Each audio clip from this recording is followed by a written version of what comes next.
Welcome, everybody. Thank you for coming back this week. It's always such a pleasure to welcome you to APEX events. Many of you know my name is Lynn Vartan, and I'm the director of APEX events.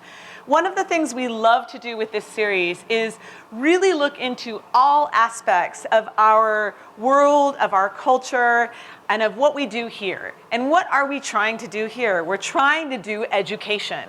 That's the thing that you are all here for, be it professor, be it a student, be it staff member, be it community member. You are here because you're interested in some way in learning. So today's discussion is about what is that learning? What kinds of learnings are available to us? And we're going to be specifically talking about the liberal arts or classical education. And let me tell you a little bit about our guest. This is a great opportunity to have an expert. Professor Thompson is so knowledgeable in so many areas, the liberal arts, history, all different kinds of things. So here's a little bit about him. Bradley Thompson teaches political philosophy at Clemson University and is the executive director of the Clemson Institute for the Study of Capitalism. He received his Ph.D. at Brown University, and he's also been a visiting scholar at Princeton and Harvard, and also the University of London. He has published 4 books, 2 of which we have here for sale and book signing today. Those books are the award-winning John Adams and the Spirit of Liberty, which we have here, Neoconservatism, an Obituary for an Idea, which we also have here today. And he's also written the revolutionary writings of John Adams and anti-slavery political writings from 1833 to 1860. His most recent book, America's Revolutionary Mind, A Moral History of the American Revolution and the Declaration that Defined It, will be published next year. In addition to that, he has published essays on so many other topics and so many interesting things that are available that you can see if you want to learn more. Children's rights, natural law theory, Marxism, progressive education, and free market education.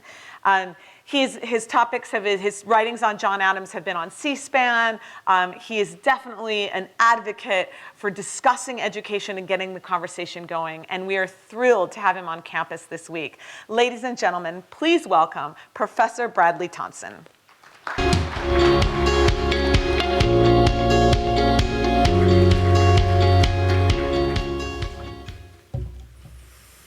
Thank you very much, Lynn.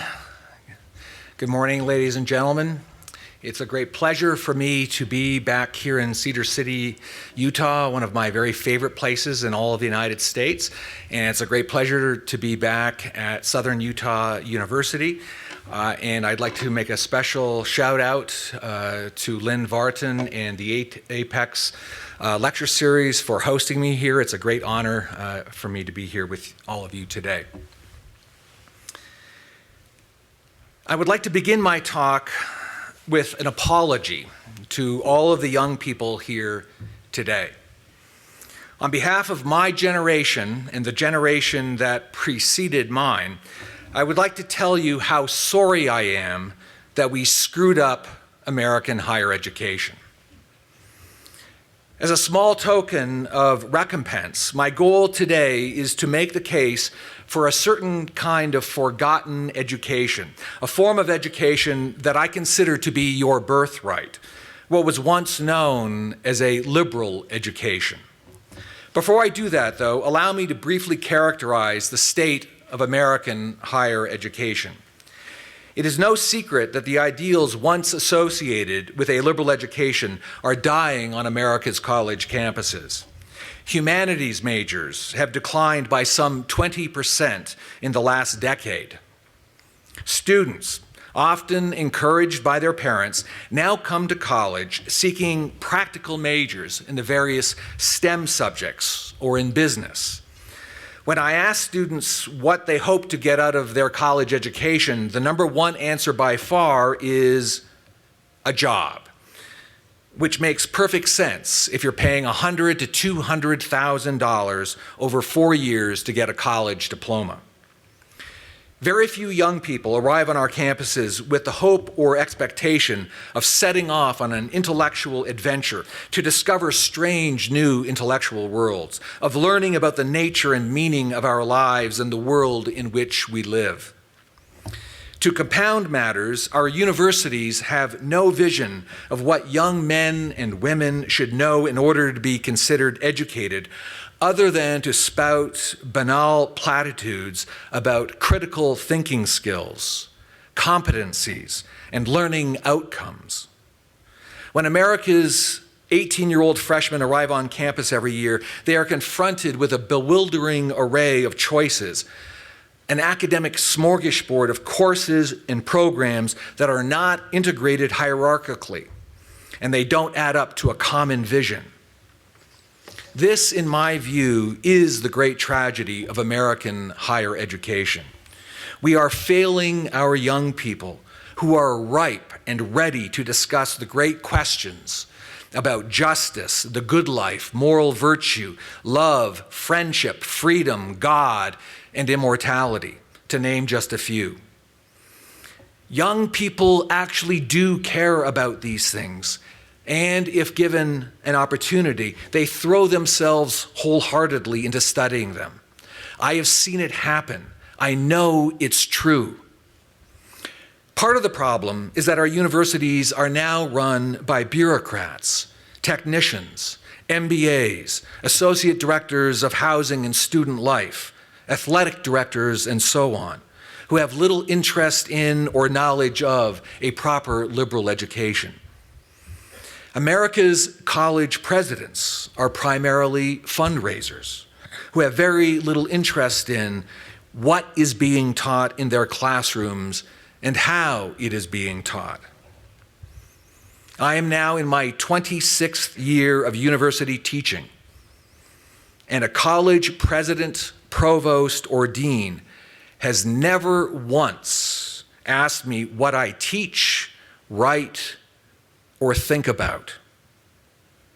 They have no interest. That's not a part of their job description. Serious scholars, those who are the intellectual curators of our civilization's repositories of knowledge and high culture, are now marginalized on American campuses. The saving remnant, who still take the life of the mind seriously and spend their days reading old books with young people, are now treated as strangers in a strange land. My talk today, however, is not meant to be an exercise in antiquarianism or a lament for things lost. My hope is that I shall be just one small voice for a second renaissance in American higher education. So what is this thing that I call a liberal education? Let me begin by telling you what it is not. The liberal in liberal education has nothing to do with politics. A liberal education, rightly understood, does not tell students what to think, but it does teach them that thinking about the world in which they live matters, that ideas have consequences, that the ideas we choose to live by can promote human flourishing or they can promote human misery. A liberal education is concerned with man's deepest values, with his or her moral character, actions, and relationship to all of existence. A proper liberal education never begins with answers. It must always begin with questions, and the simpler, the better. Here are 5 very simple questions that I think illuminate the nature of a liberal education. Question 1, why be moral? Just think about that for a minute. Let it sink in. Why be moral? To ponder this question, students might read Book 2 of Plato's Republic or Book 3 of Cicero's De Officiis. Question 2, can there be morality without religion? To confront this question, students might read John Locke's essay concerning human understanding or Dostoevsky's Crime and Punishment. Question 3, are there moral principles that are true, absolutely, universally, and permanently true? To think about this question, students might read Aristotle's Nicomachean Ethics or the Declaration of Independence. Question 4, are you your brother's keeper? To contemplate this question, students might read the Bible or Karl Marx's Critique of the Gotha Program. And question 5, is moral perfection possible? To address this question, students might read Ben Franklin's autobiography or Ayn Rand's novel, The Fountainhead. A liberal education challenges us to search for answers to these kinds of questions and many more. A true liberal education is about equipping students with the means to find meaning in the world. It is about launching students on a journey to foreign worlds, and it is about self-discovery. A liberal education is about acquiring knowledge of the past in order to gain the wisdom necessary to navigate the trials and tribulations of the present and the future. A liberal education is about liberation, the liberation of the individual from the narrow confines of one's immediate place and time. Broadly speaking, the purpose of what we call a liberal education is to expose students to a body of accumulated knowledge and wisdom about the world in which we live. It is a journey of discovery in pursuit of the truth about the human condition, and it is an education in what we might call high culture. To paraphrase Matthew Arnold's famous definition, it was an immersion in the best that has been thought, said, and done in order to elevate our lives above the ordinary, the vulgar, and the savage. Ultimately, the highest purpose of a liberal education is the pursuit of truth and the preservation and perpetuation of all that is good and great in our civilization. This is why when we visit Paris and London, we go to the Louvre and the British Museum. And this is why tens of thousands of people who visit Cedar City every year, they attend your nationally renowned Shakespeare Festival. But we should also be clear that a liberal education is more than just about an act of self-congratulation. It's not a rah-rah club rationalizing and justifying that which is ours simply because it is ours. Quite the opposite. Sometimes the truth is a bitter medicine, and we don't want to take it. A liberal education sometimes forces us to confront all that is debased or ugly or vicious about ourselves as individuals or as communities or as a civilization. This is why it's important for Americans, for instance, to read Huck Finn or Uncle Tom's Cabin. This means that a liberal education is about self-examination and self-improvement, both on an individual and on a cultural level. Until a few decades ago, most culturally literate people assumed that the higher in higher education meant two things. First, a knowledge of the great works of philosophy, religion, literature, history, science, and the arts produced through 2,500 years of Western and non-Western civilizations. And second, a knowledge of the greatest deeds and actions that men and women have undertaken in order to expand the boundaries of human freedom and flourishing. Higher learning was once just that, an ascent to truth, a quest for wisdom, an attempt to expand one's knowledge of the past for the purpose of applying it to the present and shaping the future. In my view, a liberal education is a quest, the quest for truth, the quest for freedom, and the quest for greatness. Now, what do I mean by that? Let's take each in turn. First, the quest for truth.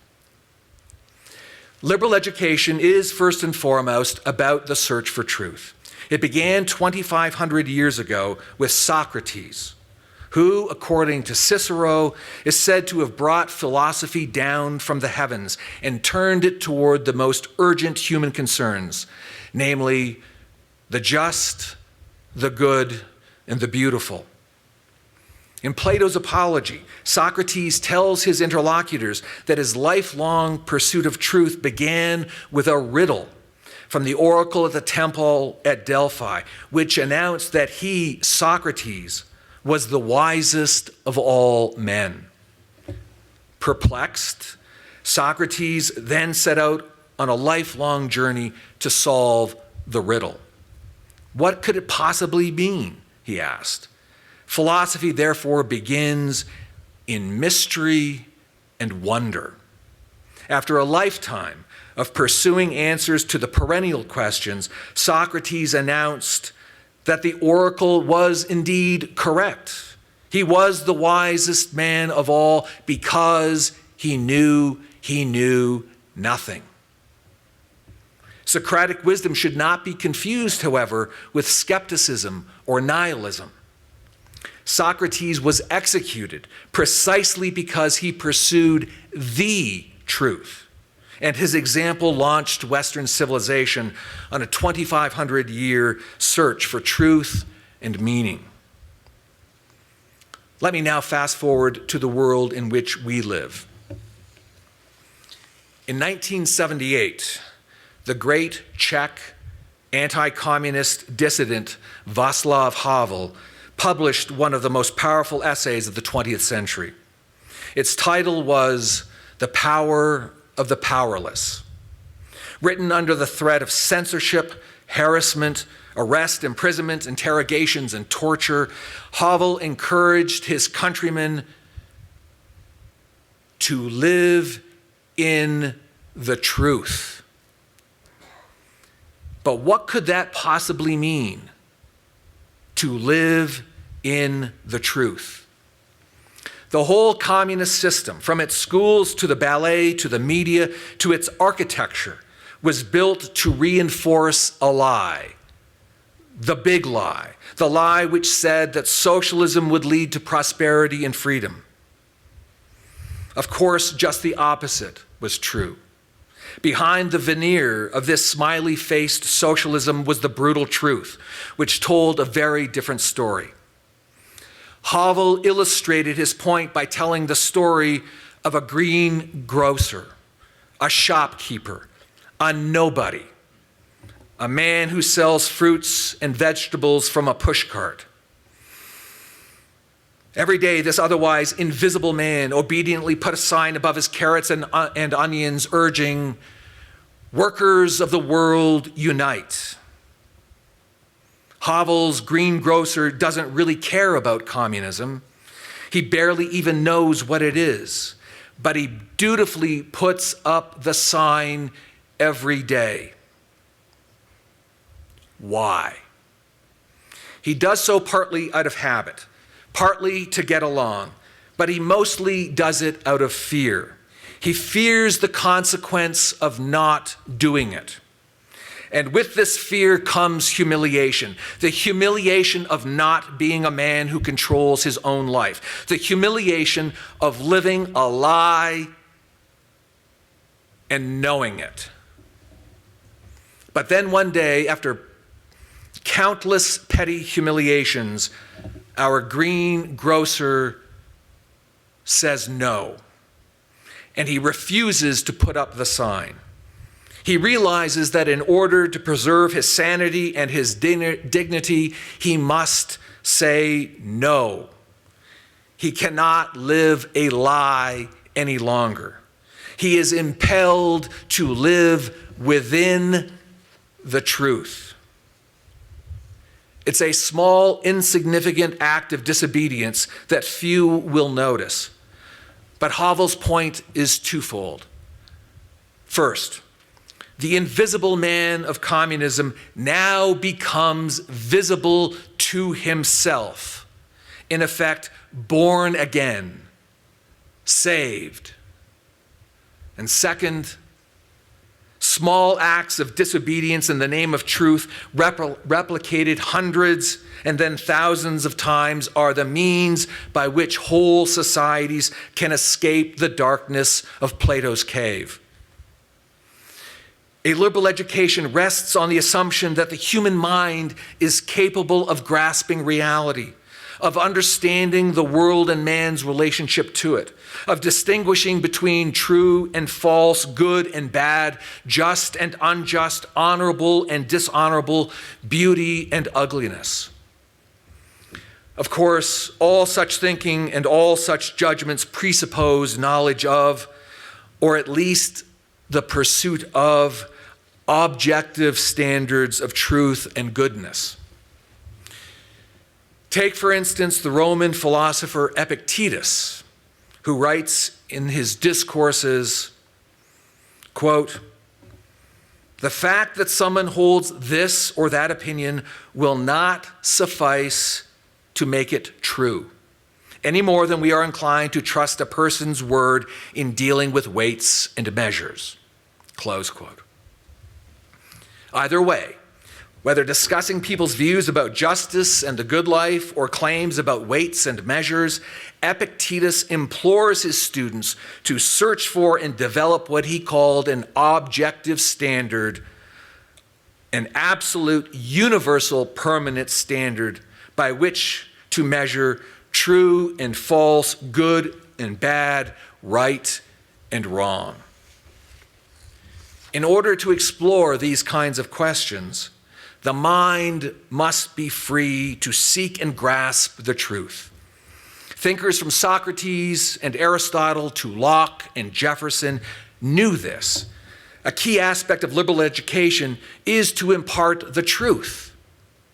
In his 1770 Bill for Establishing Religious Freedom, Thomas Jefferson drew the proper connection between reason, freedom, and truth. Quote, "Truth is great and will prevail if left to herself, that she is the proper and sufficient antagonist to error and has nothing to fear from the conflict unless by human interposition, disarmed of her natural weapons, free argument and debate." Close quote. America's founders knew that freedom is necessary to the pursuit of truth and that censorship is anathema to it. They also knew that freedom includes the freedom to make mistakes, to disagree, and to question and criticize each other's most deeply held beliefs. Reason, freedom, and the pursuit of truth are the foundation at the heart of a liberal education. And now let's talk about the quest for freedom. A liberal education liberates, and it can do so in more ways than one. It helps us to step outside the sometimes stifling manners and mores with which we were first raised and educated. In this sense, a liberal education is a liberating journey of self-discovery that traverses unfamiliar and sometimes rugged intellectual and even emotional terrain. Through the artistic beauty and genius of great works of philosophy and literature, not to mention great works of music, painting, sculpture, and architecture, we enter worlds radically different from our own. Inside the domain created by a great book, the mind is free to analyze, evaluate, probe, question, judge, challenge, applaud, condemn, grow, laugh, cry, and celebrate. Through the intellectual journey of a great book, we meet people, authors and characters, who challenge our views with radically, sometimes foreign ideas. We develop friends in our novels and in our books, and we develop enemies sometimes whose words and deeds reshape the way we look at ourselves and the world around us. On a personal level, the great books aspect of a liberal education is both an outward and an inward journey. The outward journey enters a world created by the mind of another, and oftentimes a greater mind than our own. to read ancient philosophers such as Plato, Aristotle, Cicero, and Seneca, or to read modern playwrights or novelists such as Shakespeare, Austen, Hugo, Dostoevsky, is to drop through a rabbit hole and to reemerge in a foreign place. There we confront Plato's Socrates, Shakespeare's Duncan Macbeth, Austen's Elizabeth Bennet, Hugo's Jean Valjean, Dostoevsky's Rodion Romanovich Raskolnikov, and we judge their ideas and actions as good or bad, just or unjust, noble or ignoble. The inward journey then follows a path to the interior of one's own soul. The purpose of this introspective journey is to ponder, evaluate, and avow or disavow the ideas discovered from the external journey. We think about what we can learn from these characters and how they can be models or anti-models for our lives here, now, today. Thinkers for more than 2 millennia have understood the value of such journeys and conversations. With the rediscovery of classical Greek and Roman texts during the Renaissance, modern thinkers began a sustained dialogue with ancient thinkers that became a defining feature of Western culture. This was particularly true of the modern founders of the humanities, men such as the 14th century Florentine poet Francesco Petrarch and the 16th century Florentine historian and political philosopher Niccolo Machiavelli. They taught that past civilizations, particularly the lost worlds of ancient Athens and Rome, were exotic places to which one could travel through books for enlightenment, solace, friendship, pleasure, and improvement. Machiavelli's 1513 letter to his friend Francesco Vittori is a beautifully evocative meditation on how one 16th century Florentine escaped the burdens of daily life by retiring every night to converse with his old friends in ancient Athens and Rome. Quote, "When evening has come, I return to my house and go into my study. At the door, I take off my clothes of the day, covered with mud and mire, and put on my regal and courtly garments, and decently reclothed, I enter the ancient courts of ancient men, where, received by them lovingly, I feed on that food that alone is mine and that I was born for. There I am not ashamed to speak with them and to ask them the reason for their actions. And they do in their humanity reply to me. And for the space of 4 hours, I feel no boredom. I forget every pain. I do not fear poverty. Death does not frighten me. I deliver myself entirely to them." Close quote. This great Renaissance tradition continued through the Enlightenment and beyond. 250 years after Machiavelli's nightly visits with his ancient friends, a 21-year-old John Adams applied Xenophon's discussion in his Memorabilia of the choice of Hercules to his own life. In order to bolster his flagging spirit after an extended period of lethargy, Adams sketched a fable of Hercules, adapting the story to his own situation. And in his diary, he poured out his soul. He wrote, "Let virtue address me. Which, dear youth, will you prefer? A life of effeminacy, indolence, and obscurity, or a life of industry, temperance, and honor? Take my advice. Let no trifling diversion or amusement or company decoy you from your books. That is, let no girl, no gun, no cards, no flutes, no violins, no tobacco, no laziness decoy you from your books. Close quote. I wish I had just one student, one 21-year-old today, who wrote such things in his or her diary. Or consider the views of the African-American writer W.E.B. Du Bois, who declared in his 1903 book, Souls of Black Folk, his affinity with the intellectual traditions of Western civilization, precisely so that he could temporarily escape the racism of postbellum America. Quote, I sit with Shakespeare and he winces not. Across the color line, I move arm in arm with Balzac and Dumas. I summon Aristotle and Aurelius, and what soul I will, and they all come graciously with no scorn and no condescension. Close quote. Machiavelli, Adams, and Du Bois were enticed by the philosophic and artistic genius of the great ancient writers to enter lost worlds radically different from their own. And there they found companionship in solitude, consolation in affliction, respite from the mediocrity, vulgarity, and discord of the world around them.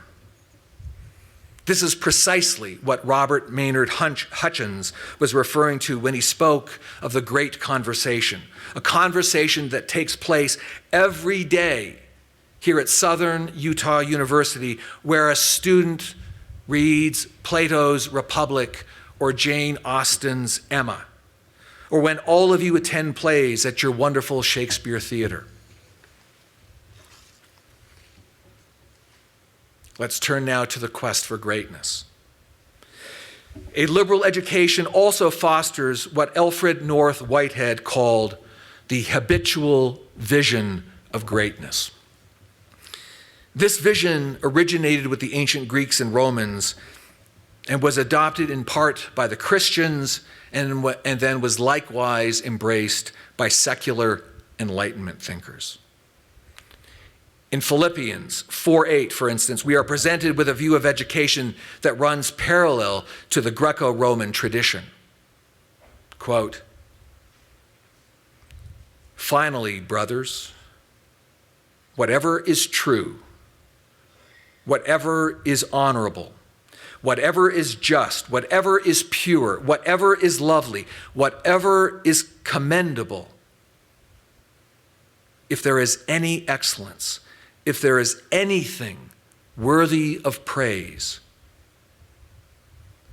think about these things. Close quote. And that's precisely what a liberal education does. It challenges us to think about the nature of human excellence. For several millennia, there was never much doubt about what constituted greatness. We might quibble over who was greater, Plato or Aristotle, Michelangelo or Da Vinci, Bach or Mozart, Locke or Smith, Jefferson or Adams, Dostoevsky or Tolstoy, but we never doubted for a moment, at least not until recently, that such individuals were great and that our lives are improved by our having studied and benefited from their accomplishments.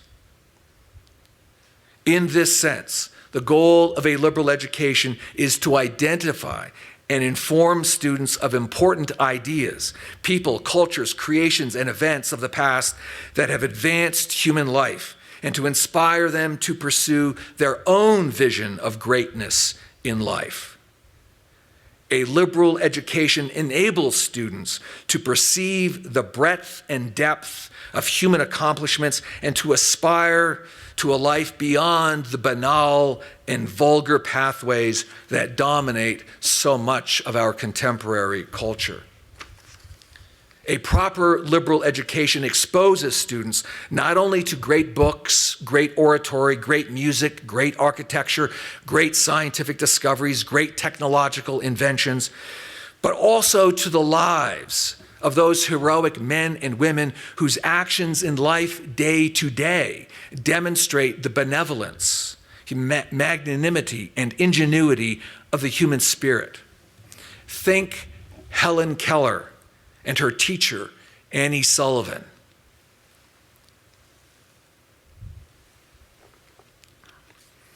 The goal of such an education is not only to deepen and broaden, but ultimately to elevate the horizons of the human soul toward excellence and the permanent things, which means to prepare young men and women for a life free from the psychological, cultural, and political anchors that sometimes limit and degrade our experience of the human condition.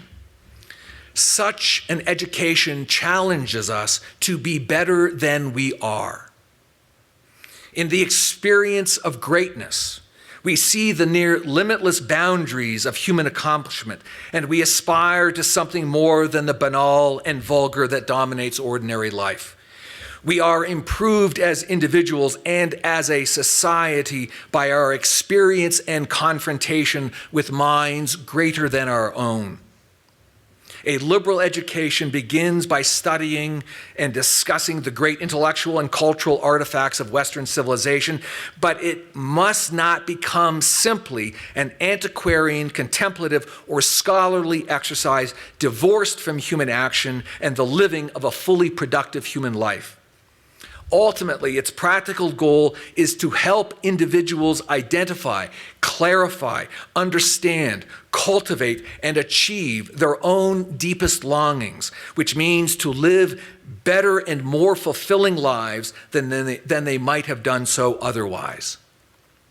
The same, I think, can and must be true for our students today.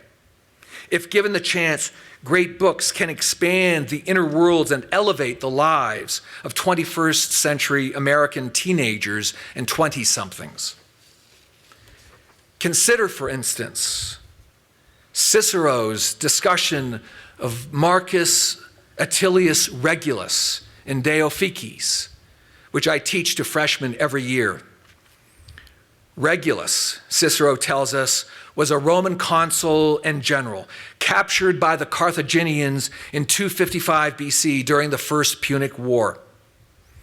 Regulus's captors released him back to Rome on the condition that he negotiate the release of 10 Carthaginian prisoners. Should he succeed, Regulus would then be free to stay in Rome. Should he fail, however, he pledged to his captors that he would return to Carthage. Upon his return to Rome, Regulus went directly to the Senate, where he successfully argued against the release of the Carthaginians. And then, in the face of immense pressure from family and friends to stay in Rome and to break his oath, Regulus voluntarily returned to Carthage, where he was then imprisoned and tortured to death.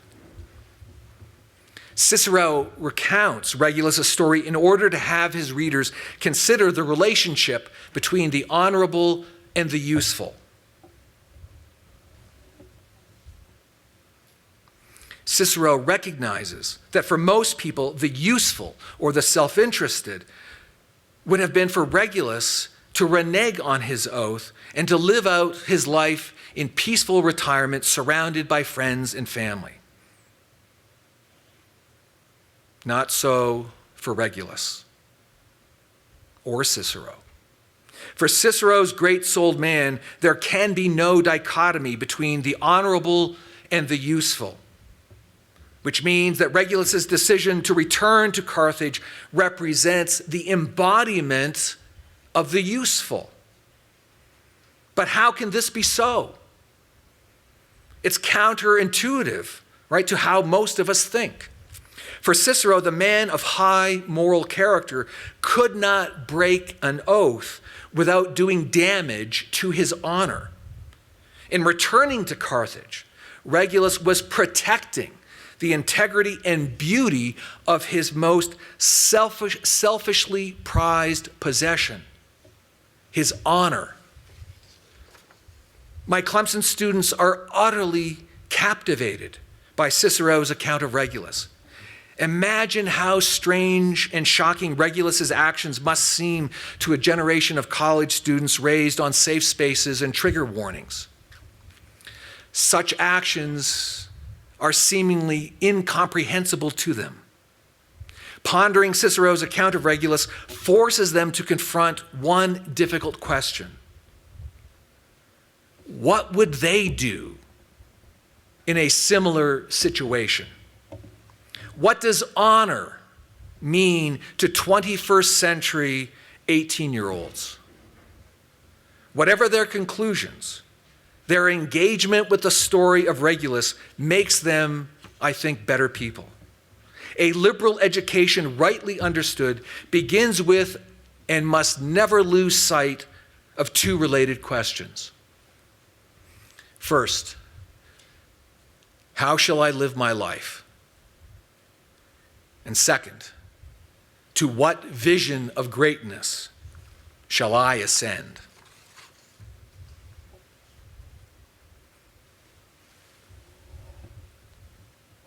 So, to quote Vladimir Ilyich Lenin,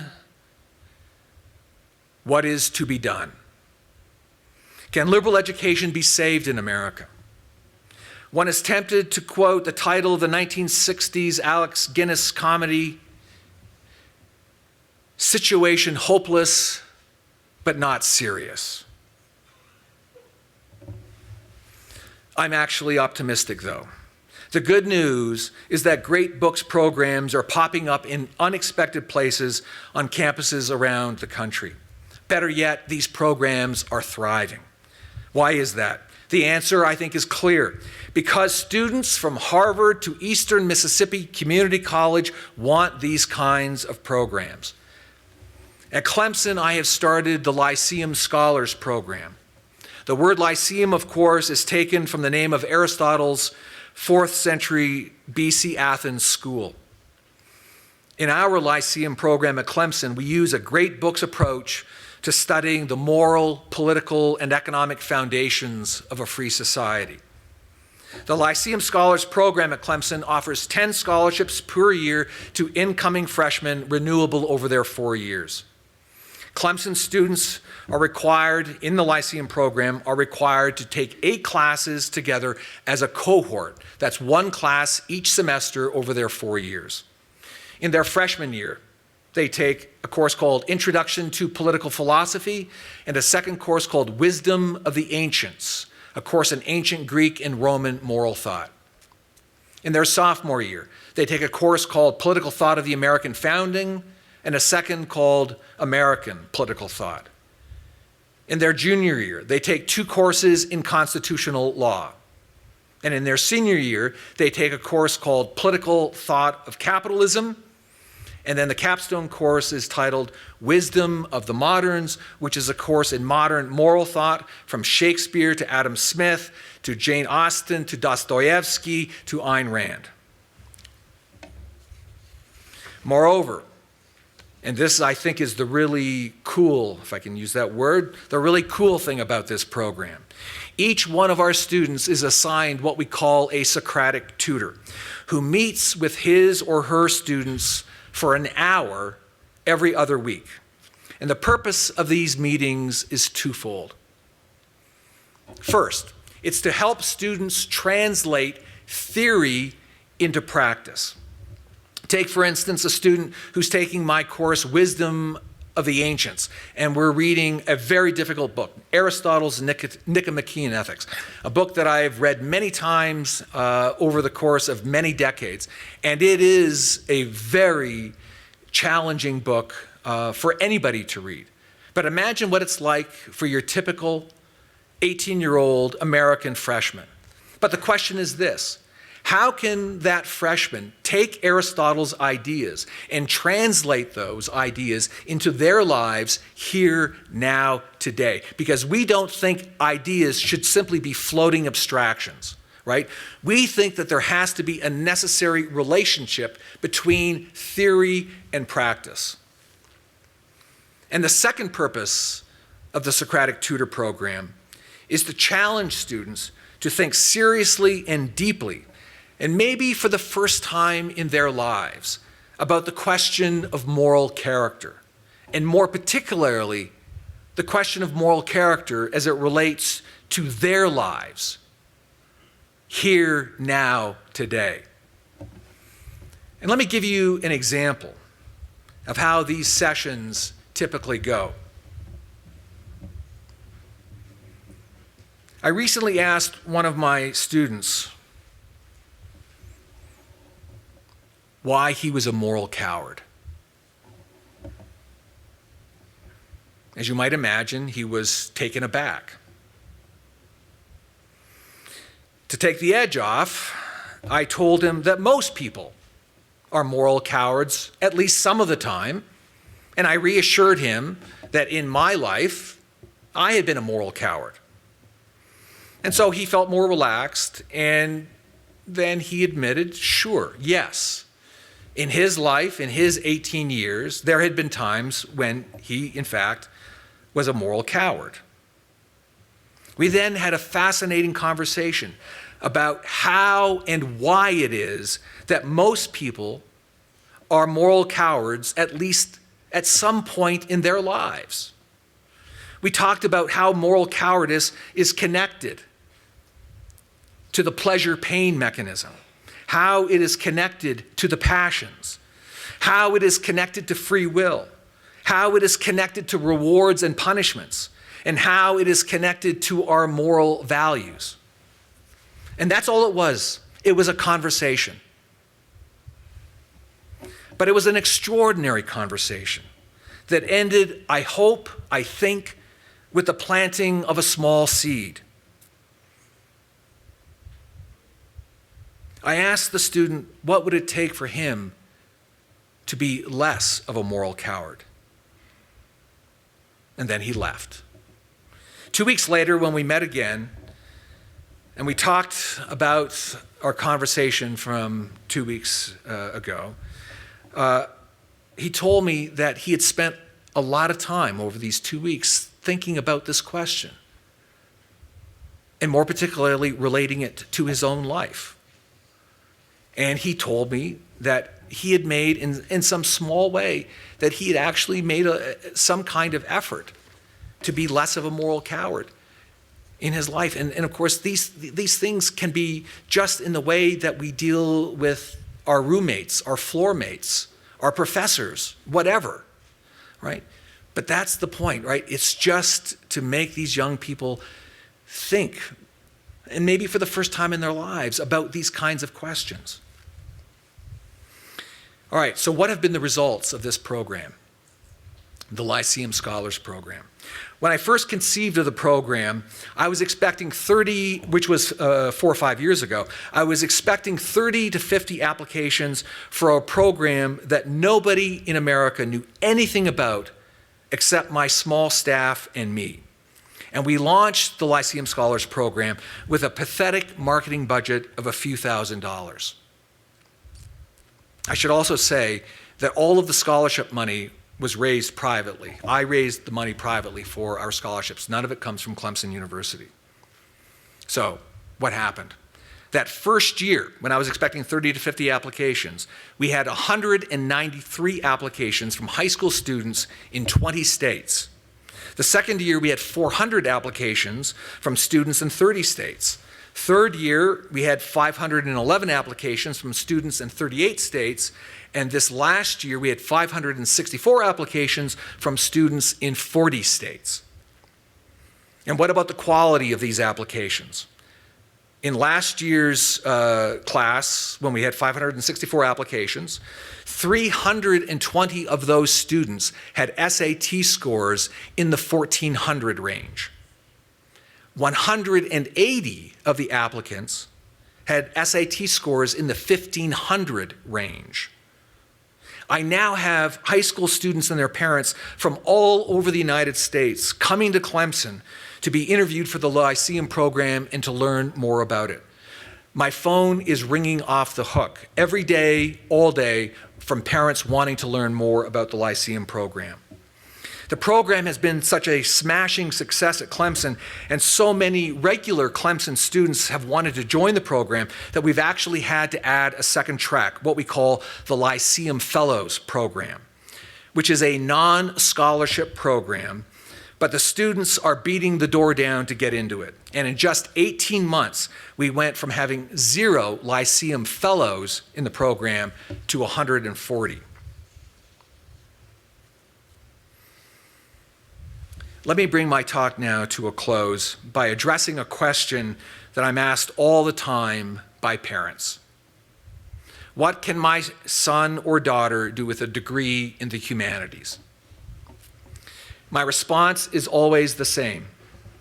Your son or daughter should major in something useful, like philosophy, history, or literature. And what do I mean by that? The purpose of a college education is to help young people find meaning in their lives. And what could be more important than that? It is not to help them find a job as an astronaut, computer programmer, doctor, engineer, lawyer, or shoe salesman. Instead, a liberal education will train young men and women to seek meaning and excellence in whatever they do. It will help them to deal with the real world and real life problems.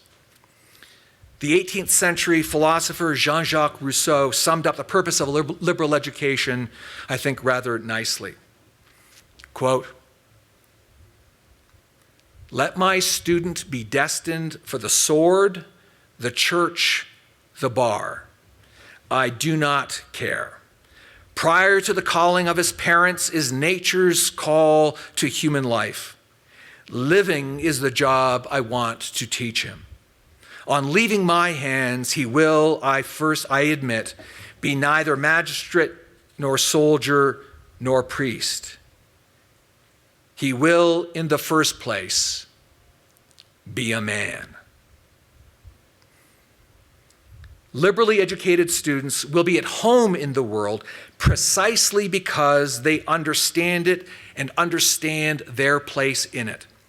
Wealth, fame, and power mean very little in one's life if your life is actually pinched, hollow, and fundamentally unhappy. The fact of the matter is that all of us live our lives according to certain ideas, values, and principles. But the question is this: do some ideas, values, and principles lead to success and happiness in life, or do some lead to failure and misery? In other words, are some ideas, values, and principles true or false? The answer is yes, of course, which means these, I think, are the most important things to study and know. The sad truth, however, is that most people live lives of quiet desperation, absorbing a hodgepodge of disintegrated ideas from the cultural atmosphere around them, from TV, video games, Hollywood, the internet, etc., etc. What that means, however, is that most men and women are living their lives and taking their ideas from somebody else. And that is no way to live. But it's just as bad, I think, to live your life reading great books and not integrating their truths into your life and the world in which you live. This is why it's important for teachers in the humanities to challenge their students to connect theory to practice, to resist the temptation to treat ideas as ends in themselves or as floating abstractions disconnected from life. They must test the ideas provided by these books against reality, the reality of human nature as experienced through introspection, through the observation of others, and through the study of history. Teachers and students must always ask this question of their students, of the books they read, and maybe most importantly of themselves.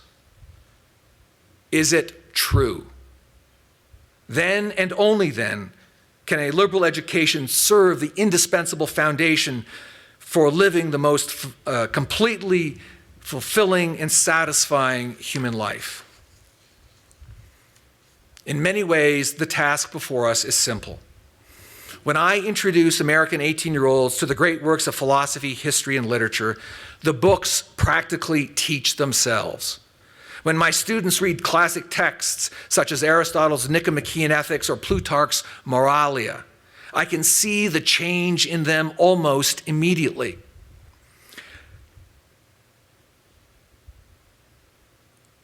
College should not be a place where old books go to die. It should be the place where they come to life. And this is why I am optimistic. I know that young minds can still be intrigued, charmed, seduced, and improved by a good book. Our job as teachers is to make sure that we expose our students to those books and to challenge them to pursue truth, freedom, and greatness. And in conclusion, I'd like to leave the students who are here with us today with one last thought. This is your time. This is your opportunity to set off on the path for greatness and to live in the truth. Seize it. Thank you very much.